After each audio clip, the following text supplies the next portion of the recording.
et supporters et fans de football. Bonjour à toutes, bonjour à tous. Bienvenue pour ceux qui nous rejoignent sur ma chaîne web pour cette nouvelle vidéo. Bam! Oh oui, regardez, on va débriefer du match des Bleus et plusieurs autres matchs. Et oh, depuis le début de la Coupe du Monde, ça part dans tous les sens. Qu'est-ce que j'ai concocté? Regardez le menu du jour et trop quoi. Je les bouches, arrêtez de m'emmerder. La belle entrée des Bleus hier en matière. C'est par là que je vais commencer pour la première partie. Ensuite, une Afrique revancharde pour la deuxième. Est-ce qu'il va y avoir encore des surprises? Ça va exploser dans tous les sens. C'est pour la troisième et dernière. Allez, on va pas rouler mes mères dans les brancards. C'est parti. Je vais transformer ton pif en nez rouge. Les Bleus, hier, première partie, ils sont entrés dans la compétition de la plus belle des manières. Victoire 4-1 face à l'Australie. Pas de booster, les gars. On attaque direct plein fer. C'est une victoire prometteuse. On a fini par écrouler cette buvette. Entame difficile. Nos Bleus, ils n'étaient pas du tout dans le coup sur chaque impact, chaque contact, chaque duel. Ça a explosé comme du popcorn. On a fini par se chier dessus et tu enfiles le froc. La merde, tu le mets sur ta tête, le slip, et c'est là qu'il a fini. On s'est fait secouer le cocotier comme jamais. Je n'apprécie pas ce genre d'attitude, mais aucun duel remporté, c'est simple. Les Australiens, ils ont mis l'agressivité qu'il fallait d'entrée de match, tandis que nous, la France, on a confisqué le ballon. C'était assez logique au niveau de la configuration du match, vu que, voilà, sur le papier, c'était assez déséquilibré. Ils nous avaient mis en difficulté il y a 4 ans, en match de poule. On avait gagné à 2-1, match tiré par les cheveux. Aujourd'hui, c'est l'inflation. Il y a les prix qui doublent de l'essence. Tout, c'est comme ça. Et ben voilà, on a mis 4-1. Ça recommence, c'est ainsi. Je vous mets une photo de l'ouverture du score parce que voilà, sur la première action dangereuse et le premier mouvement des kangourous, 9e minute, long ballon. Soutard qui va chercher la profondeur côté droit pour l'équipe. On voit bien un petit 4-2-3-1 sur les phases de repli défensive. Sans ballon, Griezmann qui monte sur mouille au pressing, qui est la sentinelle australienne. Excuse-moi pour la prononciation, tu m'enverras un SMS pour me dire comment ça se passe. Chaque joueur est en place, on est bien au marquage, on a le corps de nos défenseurs qui est devant l'adversaire pour protéger son but. C'est nickel. Mais sur le contrôle de l'équipe, tout s'accélère. Lucas Hernandez qui reste sur le carreau et qui se pète la guibole. Pavard! Mais qu'est-ce qui t'arrive? Tranquillou bilou. Ah, il est en train de fumer sa tige. Le mec part couvrir dans l'axe. Tu sais pas pourquoi, il lâche Goodwin. Jeff Tuch, ça fait 70 fois, je le répète, babam, faut suivre le déplacement dans ton dos en regardant et en gardant un œil sur le ballon. Je vais rien t'apprendre. Non mais dis donc, mais c'est pas possible. 1-0, finition parfaite. Ça traduit une de Goodwin, ça traduit justement une entame de match qui pue la merde. Faut se dire les choses, les gars, hein. Ça a bégayé sévère au niveau des Bleus pour commencer. Là, tu dis, ouh, ça sent la quenelle. Ah, avec madame, j'espère que vous avez regardé tout ceci avec chien et vous m'emmerdez de toute façon. C'est à l'image de la prépa, la soirée des Bleus risque d'être compliquée, ils sont sonnés, c'est dans les corps, mais toutes ces blessures, ça s'enchaîne. Dédé, il est en PLS. Est-ce qu'il va y avoir une révolte? Eh ben non, les Australiens, Duke, sur une frappe lointaine, il aurait pu nous mettre dans la sauce pour de bon. Mais c'est ensuite que les Bleus ont réussi à se réveiller. Pourquoi? Parce qu'on a commencé à jouer beaucoup plus haut. On a entamé un contre-pressing tout terrain en avançant. Toutes les lignes étaient bien plus compactes et ça avançait. L'homme qui incarne ce renouveau, c'est Rabiot. À lui seul, il a changé la physionomie du match et il a permis à l'équipe de France de virer en tête à la mi-temps. Je vous mets le but, l'ouverture du score à 1-0. Corner de Griezmann, 27e minute, repoussé par la défense. Le ballon revient dans les pieds français. On décale Théo Hernandez qui remet dans le paquet. Balaboum! De la tête, parfaitement, sans se toucher la nouille. Rabiot, il est au milieu de la mêlée. Il réussit à mettre le ballon d'où vient le centre. Parfait, égalisation. Dans la foulée, 5 minutes plus tard, regardez le contre-pressing. Il est là, on est haut. Il va gratter le ballon dans les pieds, talonnade de Mbappé qui lui remet parfaitement et intelligemment. Il continue sa course et là toute l'intelligence de jeu, ce qui nous manque à nous Lyonnais. Il sert pour la 50e rugissante de Giroud pour le 2-1. Mbappé aurait pu faire le break, il l'a loupé, la reprise elle a fini dans les gradins sur le toit du stade. Mais l'Australie s'est rebiffée, il touche le poteau par Irvine juste avant la pause sur une tête anodine. Tu te dis attention, 2-1 à la mi-temps, ah c'est cher payé ou pas? Bon, dans l'ensemble, on l'a quand même maîtrisé. Mais à partir de là, l'Australie va devoir se découvrir pour aller chercher un résultat. Nous, faut qu'on se mette à l'abri rapidement, on va avoir de la place. Mais le football qu'on a récité en deuxième mi-temps, c'était beaucoup plus attrayant. Il y a eu vraiment du jeu court, jeu long, redoublement de place, des triangles. J'ai vu du mouvement, des combinaisons, que ce soit en profondeur ou dans des circuits courts. Dembouz à droite et Théo très offensif de l'autre côté. C'était parfait. Par moments, techniquement, c'était du velours. Dieu bénisse. À la vérité, au-dessus, c'est le soleil. On va pas se mentir. Une équipe beaucoup plus appliquée, disciplinée. Autant Pavard, je l'ai trouvé très intérieur en première mi-temps. Il n'arrêtait pas de regarder ce que Dédé lui disait. On dirait que sur les phases de construction, on était sur une défense à 3. Il était justement le 3e central. Mais en deuxième, il a beaucoup plus écarté le jeu. Il a étiré les lignes comme faisait Dembouz pour vraiment au maximum étirer le bloc adverse. Permettre à tes relayeurs, que sont Griezmann et Rabiot, peut se projeter vers l'avant en créant l'espace et en le libérant. Du coup, Mbappé puis Giroud, de la tête, 3 et 4-1, une part de Brony, ça dégage, bande de naze. 3 buts de la tête face à une équipe où t'as des mecs qui font 1m98, c'est 98 cm de trop et c'est pas tous les jours que ça arrive. Mais dans les petits espaces, on a vu Griezmann très bien dans son rôle beaucoup plus bas. Festival de gadoche. Giroud qui aurait pu égaler sur un ciseau, une bicyclette magnifique. Le record de Thierry Henry, il l'a fait un peu plus tard. Bravo! On a pu se sortir du piège australien sur ce premier match en se facilitant la tâche par une montée en puissance offensive, surtout dans notre jeu.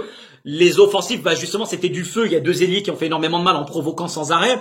Même si Mbappé, il a perdu pas mal de ballons par un petit excès d'égoïsme, hein. Mais attention à toi, mon gars, hein, on te surveille, on voit tout, hein. Je dis rien, mais c'est comme ça. Upamecano, Konaté derrière, c'était rassurant. Théo qui faut le bouger, le Zozio, hein. Attention. Tchouaméni, sentinelle, simplicité, efficacité. Rabiot, homme du match, il surfe sur la vague de la Juve, où il était très fort dernièrement. Il a été décisif et hier, bravo, parce que c'est Véro qui doit être contente. L'Australie, elle a baissé en intensité, ils ont ramassé, voilà, direct, hein, dès que tu baisses le pied, c'est comme ça. Mais techniquement, on a vu une équipe collective bien au-dessus de l'équipe australienne. Voilà, ça a quand même mouché rouge, ça a chié ses dents sur la pelouse. C'est du pestac de la gadoche comme on aime, mais avec ce carré d'as devant, et du coup, qu'est-ce que tu veux faire? Voilà. Alors, dans les transitions, ça a quand même bien accompagné. Il va falloir trouver le bon équilibre maintenant sur les prochains matchs parce que l'adversité va monter aussi sur le repli défensif pour pas être coupé en deux.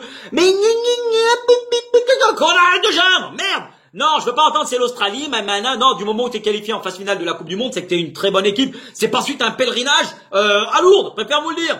Il faudra montrer quand même beaucoup plus de constance sur 90 minutes, mais avec le résultat 0-0 entre le Danemark et la Tunisie, c'est vraiment un score extrêmement intéressant avec cette première victoire pour débuter la Coupe du Monde. Oh, maman! Transition toute trouvée, deuxième partie. Je voulais faire un point sur mon coup de cœur, les équipes africaines engagées qui ont toutes montré de très très belles choses avec des fortunes diverses et l'Arabie Saoudite pour la quenelle du siècle. Je préfère par respect pas parler du Qatar parce que c'était plus proche d'une équipe de district. En plus, à chaque fois que je m'énerve, vous avez vu, je creuse de plus en plus mes rides. Déjà que je perds mes cheveux, c'est mon épouse qui va coincer au bout d'un moment. J'irai pas jusque dire que Samuel Eto'o, qui a annoncé une finale Cameroun-Maroc, c'est ce qui va se passer. On va pas amuser non plus. Mais vraiment, aujourd'hui, toutes ces équipes sont entraînées par des entraîneurs locaux. Faites confiance à votre vivier, donnez la chance aux produits parce qu'il y a du monde chez vous. Je dis pas que les entraîneurs français passés jusqu'à présent dans toutes ces nations ont fait de la daube. Non, ça puait la merde. Pas du tout. Ne me faites pas dire ce que j'ai pas dit. Mais le Sénégal d'Aliou Cissé méritait pas de perdre de 0 face aux Pays-Bas. C'était à l'expérience qu'ils ont réussi à s'en sortir les bâtards parce que vraiment, les Lions de la Teranga, ils ont fait jeu égal sur tout le match. Les Pays-Bas, ils ont juste été cliniques devant en marquant par Gakpo sur un rare temps fort qu'ils ont eu. Le Sénégal, en plus, c'était l'écroulement, l'escalade de l'horreur. Sadio Mané privé de mondial, Kouyaté, Diallo blessé en plein match. Mendy, en plus, pour moi, qui est fautif sur les 2 buts. Le premier, la sortie est beaucoup mal sentie, beaucoup trop anodine. Sur le deuxième, il dégage dans les pieds de Klaassen qui enfonce les derniers espoirs du Sénégal. Il aurait dû quand même repousser un peu plus sur le côté. Mais en première mi-temps, ils ont fait largement jeu égal. Ils ont fait reculer vraiment le Pays-Bas. Ils les ont acculés. En deuxième, c'est eux qui ont reculé parce que les Pays-Bas se sont repris. C'est normal. Ils ont joué quand même beaucoup plus haut. Mais devant, tu peux pas avoir danger autant d'occasions. Les vendanges, c'est pas en décembre. C'est jusqu'au mois d'octobre et entre le mois d'août. Ça fait 100 fois que je le répète, baba. Merde! Donc du coup voilà, c'est dommage, c'est pas passé loin. La Tunisie, pareil, de Jalal Kadri, ils ont été époustouflants face au Danemark, que je voyais finir premier d'ailleurs, en remportant comme la France leurs 2 premiers matchs et se jouer sur la finale, la première place.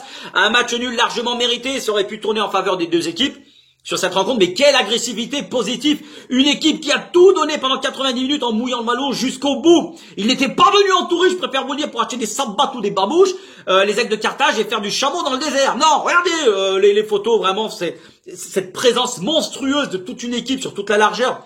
Une équipe qui était en mission autour d'un peuple. Ça quadrille le terrain. Ça met de la densité partout, ça ne laisse aucun espace. Au panache, ils auraient pu marquer ce but, mais qui a été justement refusé à Djebali pour un hors-jeu.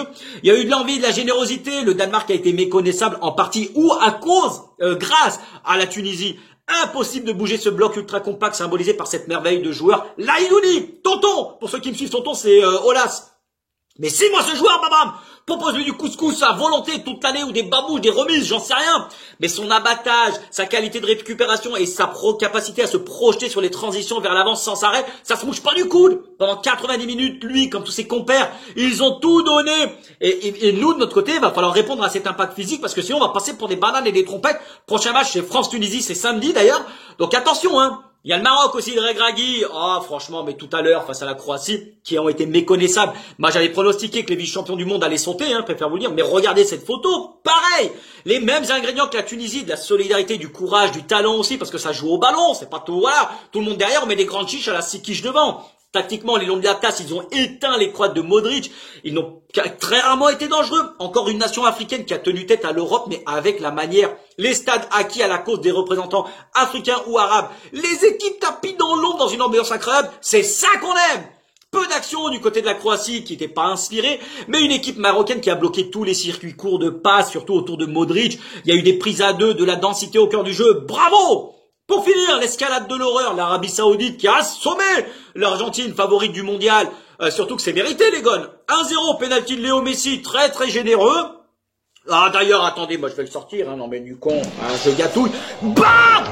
Eh merde, il n'y avait pas pénalty. Qu'est-ce que c'est que ça? Ça sentait la béchamel de merde. On se souvient du 8-0 qu'avaient encaissé les Saoudiens face à l'Allemagne en 2002. 3 buts refusés pour hors-jeu. Mais Kaneni Moussaillon, commencez pas à m'emmerder, tu te dis, ils vont plonger. Eh ben non, mené au score, mais personne n'imagine la quenelle et le renversement de situation. Mais docteur Renard, Mister Hervé, Dieu bénisse. La vérité, les gones, mais franchement, chapeau. C'est lui le marabout, ne cherchez pas. Il a clim qu'il a posé hier, mais il a fait phénoménal. Regardez, je vous mets une photo d'emblée de jeu au bout d'une minute 30 de jeu. Densité max sur la largeur. Regardez l'équipe d'Argentine, il n'y a personne au cœur du jeu, ils sont coupés en deux.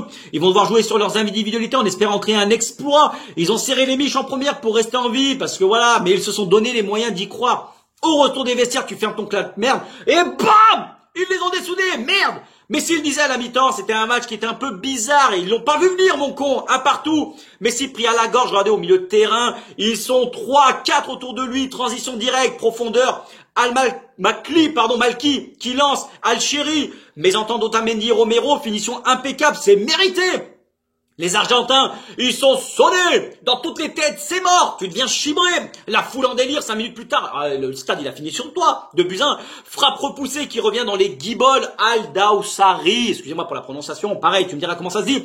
Quel exploit personnel, entouré par des Argentins, tac tac badaboum, frappe enroulée, lunettes, merci au revoir, joint de culasse pour l'équipe argentine. Derrière, attaque-défense, c'est logique. Ils tiennent bon jusqu'au bout et répondent aux défis physiques impossibles à déstabiliser. Ils signent l'exploit de cette Coupe du Monde. 2-1 au score final. Les Argentins, ils sont dans le caniveau comme des pauvres merdes, bouffés dans l'agressivité, sans solution. La Céleste a perdu, mais vraiment, c'est mérité. Ça n'a pas suffi de jouer des longs ballons sur les individualités. Eh ben non! J'imaginais pas du tout cela. J'ai été agréablement surpris sur ces premiers matchs par toutes ces équipes africaines, aussi à l'Équateur, celle les équipes arabes, pardon, comme l'Arabie Saoudite. Le Qatar, c'est un autre délire.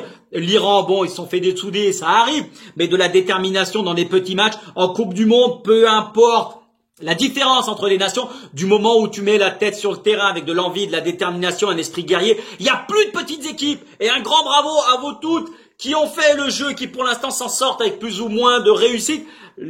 Il faut y croire, vous pouvez le faire, il y a plusieurs beaux parcours qui sont à tendre les bras. Et au niveau des surprises, troisième et dernière partie, j'enregistre cette mi-temps, cette vidéo à la mi-temps de Japon qui perd face à l'Allemagne 1-0, mais on sait jamais dans le foot ce qui peut se passer. Ils vont gagner les Japonais, je vous le dis, au panache. Costa Rica qui accroche l'Espagne et le Canada qui renverse la Belgique. C'est une Coupe du Monde ouverte, on n'est pas à l'abri de belles surprises, mais c'est pour ça qu'on aime le foot, pour ça qu'on aime le sport, ça procure autant d'émotions. Le foot, c'est la rue, le foot, c'est le peuple. Allez, c'est tout pour aujourd'hui. Un grand merci à toutes et à tous. J'espère que cette vidéo vous a plu. Dites-moi ce que vous en pensez dans les commentaires. On se retrouve, on fera un autre débrief semaine prochaine après le match France-Tunisie, ou peut-être dimanche même. D'ici là, portez-vous bien, passez une belle journée, belle Coupe du Monde, et vous savez quoi, allez, barrez-vous, vous m'emmerdez, non mais d'une autre, t'en veux une?